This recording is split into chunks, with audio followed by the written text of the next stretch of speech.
इस्राएली लोग मिस्र देश से निकलने के पश्चात बहुत दिनों तक यात्रा करते रहे।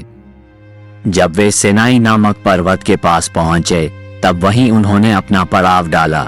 मूसा ईश्वर के पास पर्वत पर बात करने गया।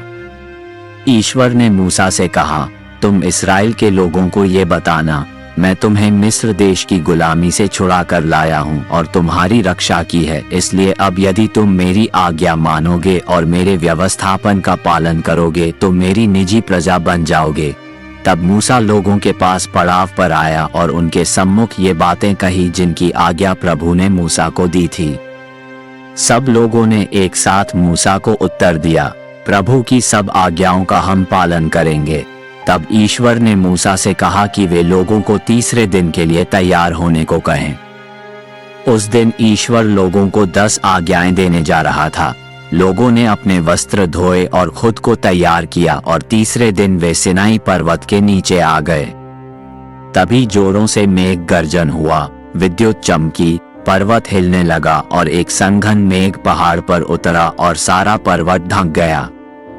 ईश्वर बादल में से ही उनसे बोला और उन्हें 10 आज्ञाएं दी। जब लोगों ने ईश्वर को बोलते सुना तो वे डर गए और मूसा से चिल्लाकर कहा, आप हमसे बात कीजिए, अन्यथा हम लोग मर जाएंगे। मूसा ने उत्तर दिया, डरो मत, ईश्वर तुम्हारा नुकसान करना नहीं चाहता है।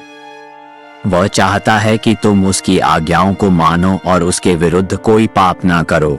तब मूसा पर्वत पर ईश्वर के पास गया। वहां ईश्वर ने पत्थर की 2 शिलाओं पर 10 आज्ञाएं लिखी और मूसा को दी। निर्गमन 19-20। ईश्वर ने जो आज्ञाएं दी वे इस मुजब है। 1, मैं प्रभु तेरा ईश्वर हूँ।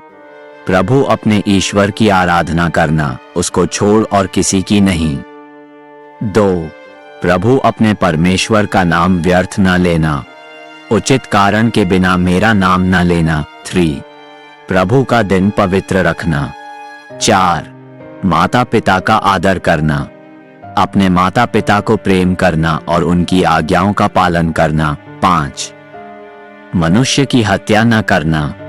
6, व्यभिचार न करना, एक पवित्र जीवन बिताना। 7, चोरी न करना। 8, झूठी गवाही न देना, झूठ नहीं बोलना। 9, पर स्त्री की कामना न करना। 10, पराये धन, दूसरों के पास जो कुछ है उसकी लालसा न करना, पर लालच न करना।